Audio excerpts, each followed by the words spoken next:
Let me ask you a question that might sting a little. What's the price you're paying right now for not forcing yourself to go after your goal? Is it your confidence, your time, your dreams? Because here's the truth. Comfort is the silent killer of ambition. If you're not willing to force yourself, life will force you to settle.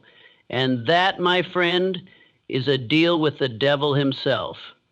You wake up one day and feel the weight of your life pressing on your chest. You have dreams, goals, desires. But the bed is warm, the world is cold, and your comfort zone whispers, stay right here. This is the moment where most people lose, not because they aren't capable, but because they haven't decided with finality. Decide like a warrior, choosing to fight without retreat. Think of the student who burns the midnight oil, not because they love studying, but because they've decided to graduate and change their family's future. The moment you make a real decision, you cut off all other options. You don't say, maybe I'll try. You say, I will, or I will die trying. That kind of decision forces energy into your bloodstream.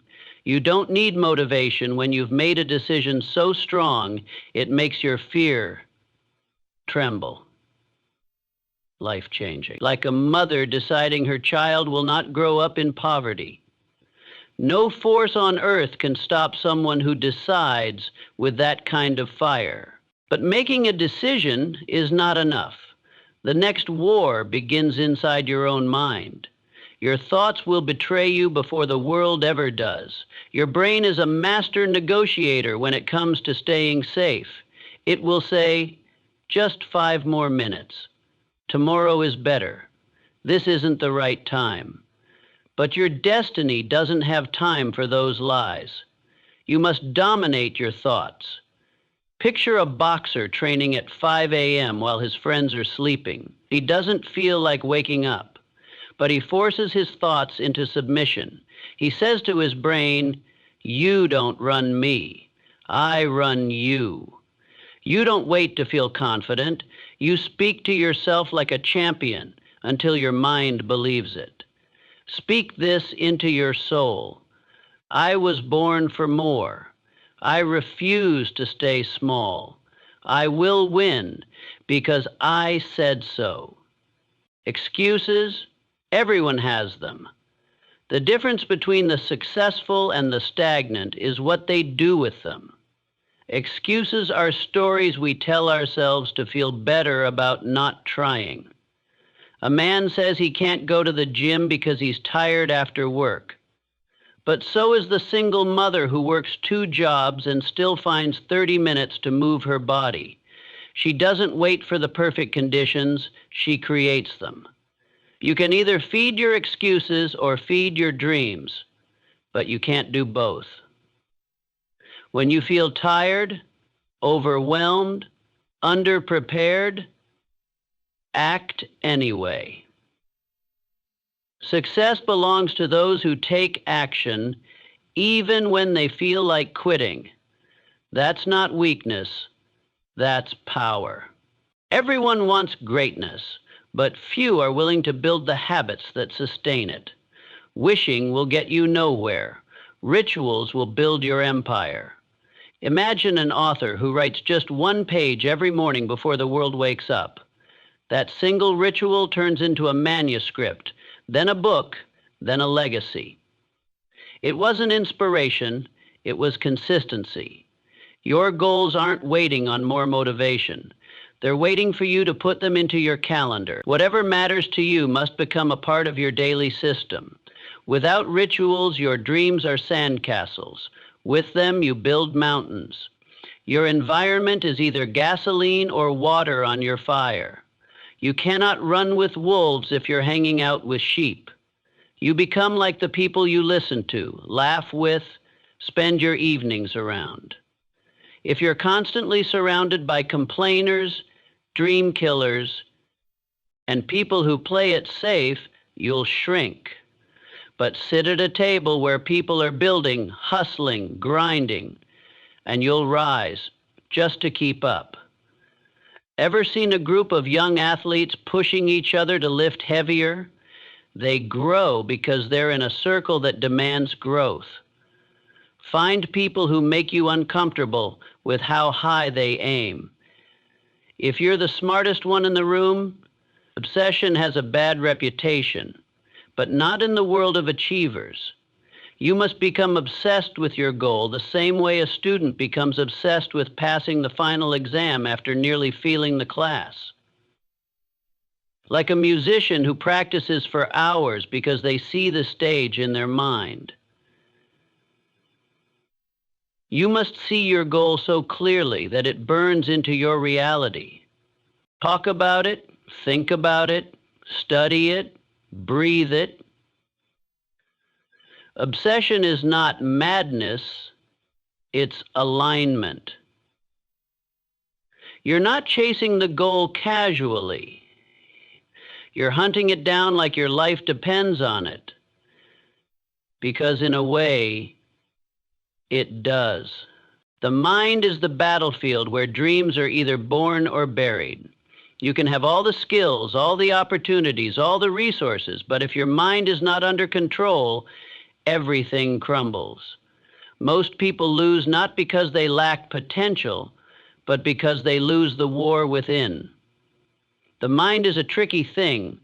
It doesn't want discomfort. It doesn't want risk. It wants safety, routine, and the illusion of peace. But success? Success lives in the trenches of discomfort. You must understand this truth. Your thoughts will betray you before anyone else ever does. Think of a young athlete training for a national championship. He wakes up at 4:30 a.m. and his brain screams, sleep, rest. No one else is training now. One day won't matter. But he has learned the truth. One day always matters. He speaks back to his mind. I don't need you to. He throws off the covers and starts the day because he's trained himself to act beyond his feelings. That's the difference between average and extraordinary. The ability to override emotion with decision. The mind loves to tell you that you're not ready, not smart enough, not strong enough. But every time you act in spite of fear, you rewire your brain. You train it to believe in your command. A single mother working 2 jobs and studying for a degree at night doesn't feel ready, but she forces her thoughts into submission. She looks in the mirror and says, I don't care what the odds are. I will not pass this pain to my children. That is mental warfare, and she wins it daily. You must discipline your mind like a soldier. Feed it truth. Starve it of doubt. Speak to yourself with power. Say, I was built for this. I will not break. I will not quit. Every time you rise when your mind says stay down, you become a little more unstoppable. Most people live their lives as prisoners of thought. But you must become the warden. You must take control and give orders, because either you run your mind or it runs you into mediocrity. Excuses are the lies we tell ourselves so we can sleep at night. They are smooth, clever, and deceptively comfortable. But here's the truth. Every excuse you make is a brick in the wall that blocks your dream. Think of the student who says, I'm too tired to study. One semester later, they're retaking the exam. Meanwhile, another student, equally tired, sits at their desk at midnight saying, this is the price I pay to pass. No one will do it for me. One of them makes an excuse, the other makes a way. Your dream does not care if you're tired. It only answers to effort. Excuses give comfort today and regret tomorrow. You say, I'll start next week. Weeks become months, months become years. Then one day you wake up, not just behind, but full of resentment.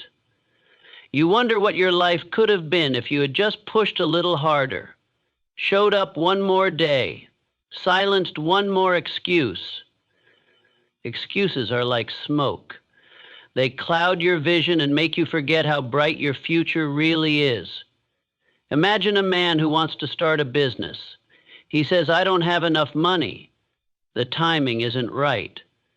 But across the world, a teenager is selling hand-painted shoes on Instagram with nothing but a smartphone and ambition. She doesn't have money. She doesn't wait for permission. She just acts. She says, "I'll figure it out along the way." That's the voice that builds empires. Excuses are nothing more than fear in disguise. And fear is not a wall. It's a mirror. It shows you what you must face to grow. When your mind offers an excuse, answer it with action. Don't argue. Don't explain. Just move. The gym, the business call, the study session, it won't get easier, but you will get stronger. And one day, the same things you once made excuses for will become the things that define your greatness. Wishing is beautiful. Hoping is poetic. Dreaming feels good. But none of these things will get you where you want to go unless you turn them into something tangible, repeatable, unshakable. And that something is ritual. A person who builds rituals doesn't wait for the right mood. They don't care if it's raining outside, if they feel tired, or if their friends are texting them to come chill. They don't live by the emotion of the moment. They live by the pattern of progress. Imagine a young man trying to lose weight. Every January, he makes a new vision board, writes a list of goals, and feels that surge of excitement for about 2 weeks. Then, like every other year, life hits. Work stress, family demands, a bad day. Suddenly, motivation disappears. But then you meet someone else. Same goals, same January. But this person sets a ritual. Every morning at 6 a.m., no matter the weather, no matter the mood, they lace up their shoes and walk 3 miles. No negotiations, no compromises, no, "I'll start tomorrow." That ritual transforms them not just physically, but mentally. Because now, the walk isn't a task. It's part of who they are. Greatness doesn't belong to the most talented. It belongs to the most consistent.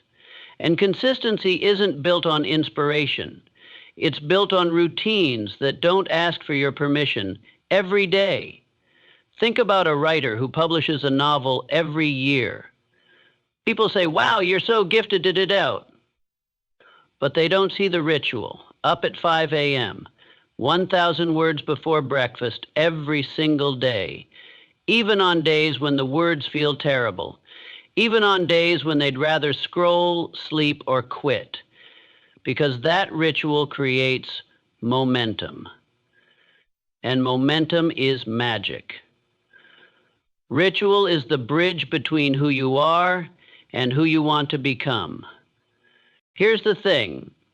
When you build rituals, you are telling your subconscious, "This is who I am now." You're rewiring your identity. You're becoming the kind of person who doesn't break promises to themselves. A high school student decides she wants to be top of her class, but she doesn't just write it in her journal. She creates a study ritual. Every night from 7 to 9 p.m., her phone goes off, her books open, and her brain goes to work. Her friends binge Netflix. She builds her future. She's not smarter than everyone else, but she's consistent, and that consistency makes her dangerous. It gives her power. People wonder how she always does well. It's not magic. It's mastery through repetition. Rituals are the secret weapons of high achievers.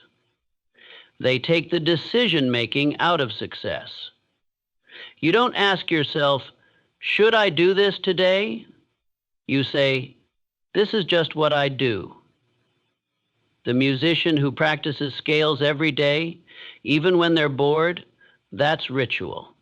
The entrepreneur who checks the numbers every morning at 7 a.m., no matter how the business is doing, that's ritual. The athlete who stretches every evening, even when there's no game tomorrow, that's ritual. And over time, these small, repeated actions stack up like bricks, building an unshakable foundation, a house of discipline, a castle of achievement. There is something sacred about doing the same thing every day for your future. You begin to trust yourself more. You begin to feel worthy of the dream you're chasing, because now you're not just talking about it, you're doing the work. You're no longer waiting for the right time, the right energy, or the perfect mood. You've built a system that works regardless of those things. You're not relying on luck. You're depending on the laws of cause and effect. You show up, you work, you grow, you win. And suddenly, what once felt impossible becomes your new normal, because you built a ritual that demanded your greatness to show up even when your feelings didn't. The people around you are either pouring gasoline on your fire or throwing buckets of water on it. There is no neutral influence.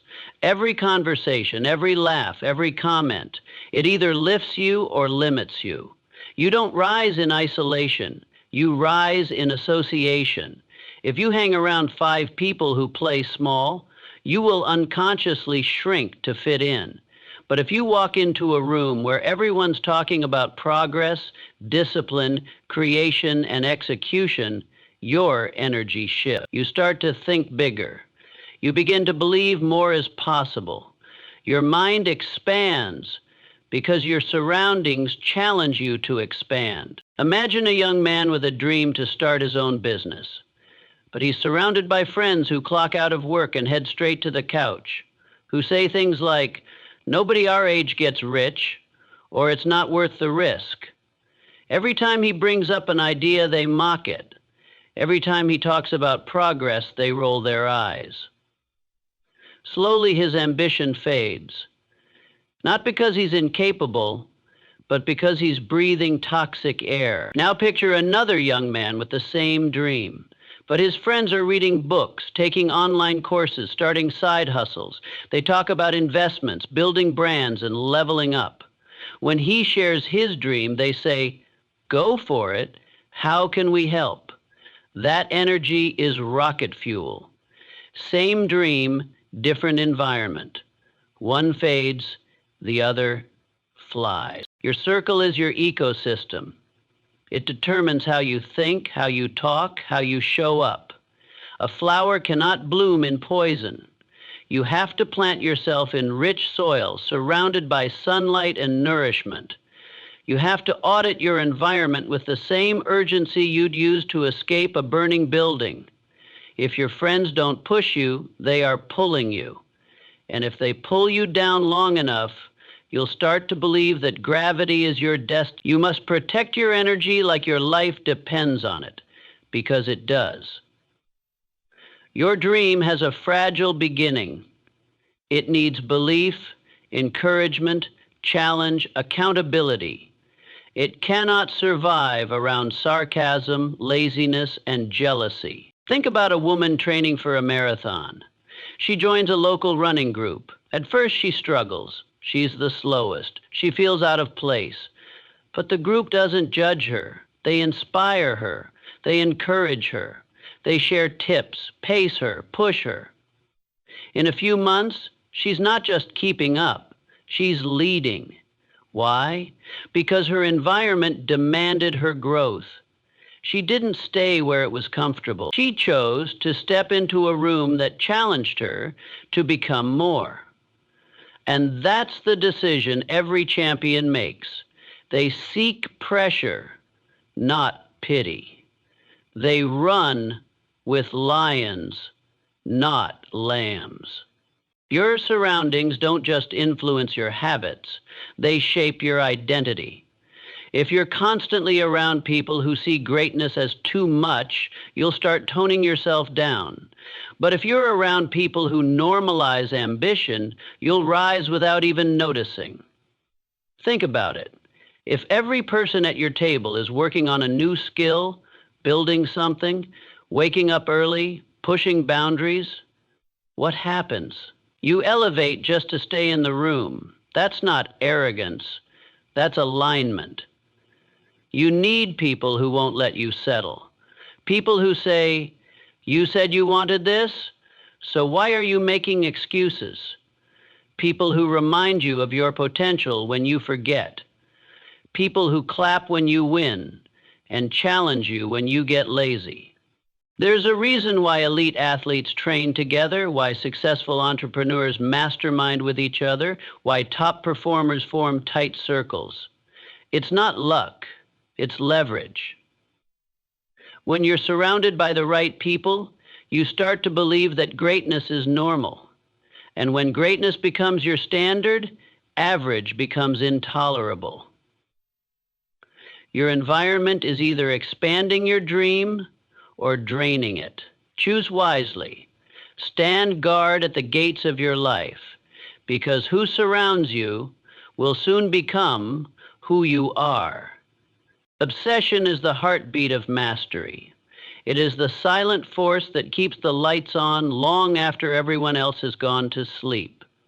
The world tells you to be balanced, to be reasonable, to take it easy, but anyone who's ever built something legendary knows the truth.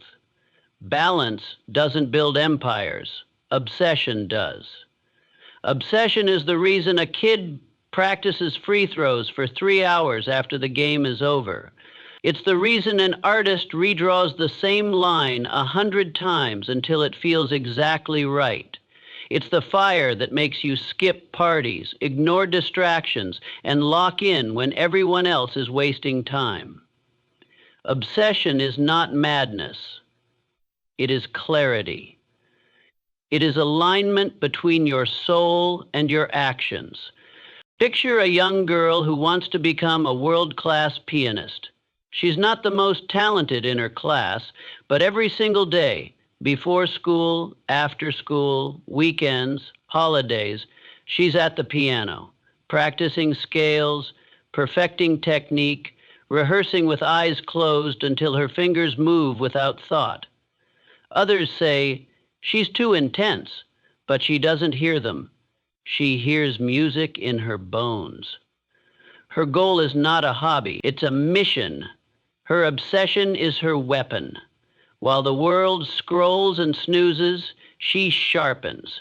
That is the power of obsession. It doesn't ask for permission. It doesn't wait for approval. It moves like a storm with one direction, forward. You must be willing to look crazy to average people. The obsessed do not look normal. They don't operate by convenience. They live by purpose. Think about a man building his dream business. While his friends are out drinking on Friday night, he's drafting marketing plans. On Sunday mornings, he's listening to audiobooks while jogging. He doesn't need external motivation. His vision haunts him. It follows him everywhere. He sees the goal so vividly that it feels more real than the excuses around him. And when people say, "Take a break, you're doing too much," he smiles and says, "You don't understand. I was born for this." Imagine a writer who has a dream to publish a best-selling novel. She writes every day, not just when she feels inspired, even when the words are terrible, even when rejection letters flood her inbox. Her friends don't get it. They say, "Why waste so much time on something uncertain?" But to her, it's not a waste. It's the reason she breathes. She's not writing for validation. She's writing because the words refuse to stay silent. That's obsession. When something inside of you is louder than everything outside of you, obsession gives you tunnel vision. While others are distracted by shiny things, you are locked in. While others need 10 reasons to keep going, you only need one. You must. Not because someone told you, but because your spirit said, "This is who I am." People will misunderstand you. Let them. People will doubt you. Let them. Your job is not to convince them. Your job is to become so relentless in your pursuit that the results speak louder than the noise. Obsession isn't unhealthy. It's uncommon. And anything uncommon will always look strange to the common mind. Let them call it crazy. One day, they'll call it genius. Imagine a college student trying to juggle a full-time job and a medical degree. Every night he gets home exhausted, body screaming for rest. But he opens his books, reads with blurry eyes, pushes past the ache. His friends are out partying, sleeping in, living casually. But he tells himself, "I didn't come this far to quit when it hurts. I came to rise through it." That pain becomes his fuel. Every test, every sacrifice, every moment of discipline resented. He doesn't resent it. He doesn't resent it. He doesn't resent it. He takes a pain that he doesn't resent. He doesn't resent it. He embraces it because he knows pain is proof that he's stretching beyond who he was. Think of a woman chasing her dream to become an athlete at 40. The world says she's too old. Her body screams when she runs. Her lungs burn, her knees ache, and every mile feels like war. But every step through that pain is a declaration. I still have more inside me. She doesn't run for comfort. She runs to rewrite her story. And the pain? That's the ink. That's the signature of transformation. While others curse discomfort, she thanks it because she knows that every ounce of pain holds purpose if you refuse to quit. Pain is the classroom of champions. You don't learn resilience by winning. You learn it by falling and choosing to stand up again. You don't gain strength by being praised. You gain it by being broken and deciding to rebuild. A young man starts a business, fails, goes broke, gets mocked. People say, "Just get a normal job." But deep inside, something burns. He looks in the mirror and says, "Let them laugh. Let them doubt.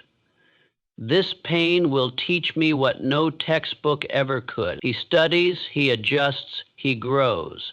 And eventually, that same pain becomes the reason he dominates. Your pain can either be your prison or your power. The difference is what you decide to do with it. Will you use it to justify why you stopped, or will you use it as proof that you're being refined? Picture an artist rejected over and over again. She pours her soul into her work, only to hear, "It's not good enough." The sting is real. The doubt creeps in.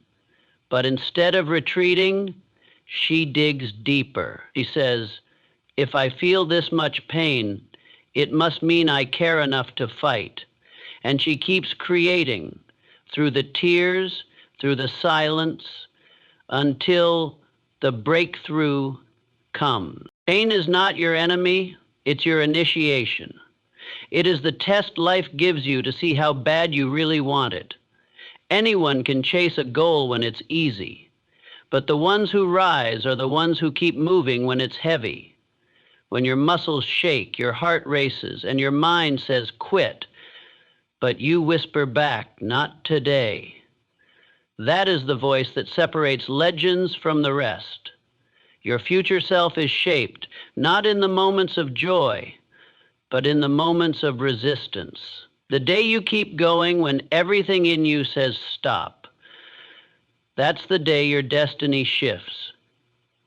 Don't numb the pain. Don't avoid it. Let it sharpen you. Let it teach you. Let it turn you into the person you were born to become. Because nothing worth having comes without a fight. And pain is the fire that forges the unbreakable. You've heard the call, you've felt the fire. Now let me tell you the truth. You were never meant to live a life of average. You were not born to blend in. You were born to break patterns, shatter limits, and bend reality to your will. Every second you hesitate, every time you doubt, life is slipping through your fingers. And while others are sleepwalking through existence, you're here, awake, hungry, and ready to rise. Somewhere deep inside you, there's a version of yourself that is fierce, focused, and unstoppable. Not perfect, but powerful. Not fearless, but brave enough to act in spite of fear. That version is not a fantasy. It's your birthright. But you'll never meet that version if you keep negotiating with your excuses. You'll never taste the life you deserve if you keep bowing down to laziness, distractions, and people who don't believe in you. Do you think legends were born with perfect timing, perfect tools, perfect conditions? No. They forced themselves into greatness. They bled for it. They cried for it. They got laughed at, rejected, doubted, and they kept showing up. They didn't wait for opportunity. They became opportunity. Steve Jobs said, "The people who are crazy enough to think they can change the world are the ones who do." Be crazy enough, be bold enough, be desperate enough to live the life that once felt impossible. Because let me remind you, pain is temporary, but regret is forever. When you're on your deathbed, you won't remember the nights you slept easy. You'll remember the nights you pushed, you bled, you went all in on something you believed in. You'll remember the nights you made a decision that most people would have been too afraid to make. "It's supposed to be hard," said Tom Hanks in A League of Their Own. "If it were easy, everyone would do it. The hard is what makes it great. And yes, you will fall. You will fail. But let me tell you something right now. Failure is not the opposite of success. It's the ingredient of it. You don't climb to the top by gliding on clouds.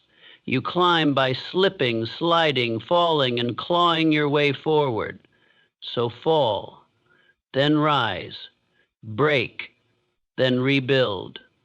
Crawl if you have to, but never stay down. As Muhammad Ali once said, "I hated every minute of training, but I said, don't quit. Suffer now and live the rest of your life as a champion.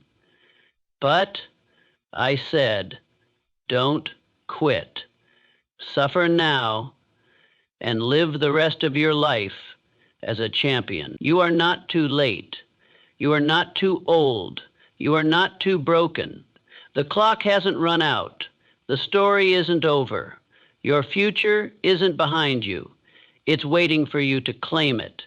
But you must decide, here and now, I will no longer move like I've got time to waste. The world doesn't owe you anything, but you owe yourself everything. That vision in your mind, that dream in your chest, it wasn't given to you for decoration. It was given to you as a blueprint for your destiny. You are the author, so write like your legacy depends on it. Speak like your children are listening. Work like the world is watching. Stop tiptoeing toward your potential. Start sprinting. Start screaming. Start acting like you've already won and you're just walking your path to claim the crown. Because in the end, nobody remembers the person who almost tried. They remember the one who refused to be forgotten. They remember the one who stood tall in the storm and said, "Is this all you've got?" So rise, even if your legs shake. Push, even when your arms tremble. Move, even when your mind screams, "Stop." You've got one life, one shot, one fire. As Les Brown said, if you're going to fall, fall on your back, because if you can look up, you can get up. And when you do, you rise stronger, you rise louder, you rise unstoppable, because you were never here to play small. You were here to conquer.